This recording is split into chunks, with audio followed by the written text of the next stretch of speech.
We were told that when we had a president, we'd see a giant global political figure, the man that would be the political leader for 500 million people, the man that would represent all of us on the world stage, the man whose job was so important that, of course, you're paid more than President Obama. Well, I'm afraid what we got was you. And I'm sorry, but after that performance earlier that you gave, and I don't want to be rude, but you know, really, you have the charisma of a damp rag and the appearance of a low-grade bank clerk. And the question that I want to ask, that we're all going to ask is, who are you? I'd never heard of you.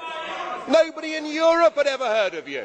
I would like to ask you, President, who voted for you?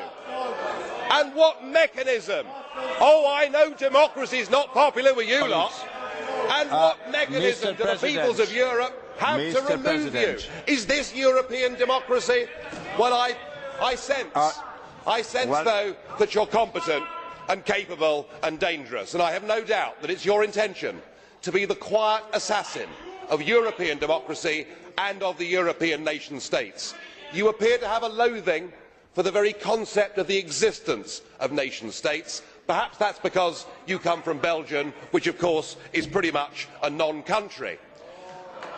But since you took over, we've seen Greece reduced to nothing more than a protectorate. Sir, you have no legitimacy in this job at all, and I can say with confidence that I can speak on behalf of the majority of the British people in saying we don't know you, we don't want you, and the sooner you're put out to grass, the better. Well, as you said, Mr. President, you wouldn't like to be rude, and I prefer to go ahead with this statement. I'm very disappointed with you, President Buzek. It is not acceptable that in this Parliament a group chairman not only criticises the President of the Council, but calls him a wet rag.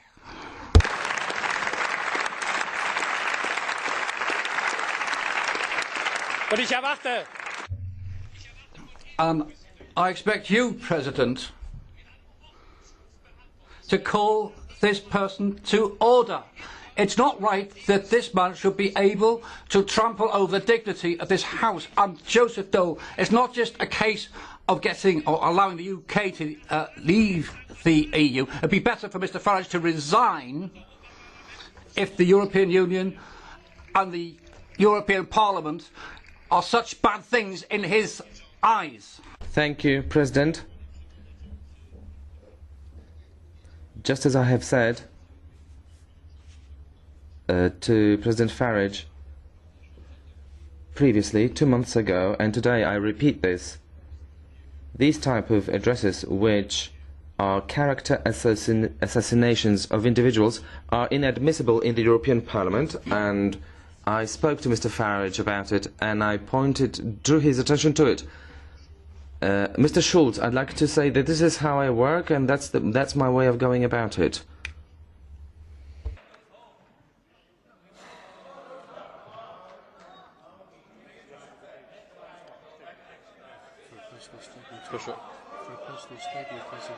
Is it personal statement? At the end of the debate. Bardzo proszę. The floor is yours. You may not like what I say, but just consider your behaviour. You, after the Irish people in a referendum voted no, said that our group had opened, by supporting the no vote, that we'd opened the door to fascism. You said that we had behaved as a group in the Parliament like Hitler and the Nazis in the Reichstag. We've been called by Danny Cohn-Bendit mentally weak. You know, it has to be, it can't be one way. It is not personal statement. Mr. President Farage, it is not personal statement. I am very sorry, it was not personal statement. We must keep order and all the regulations of our Parliament.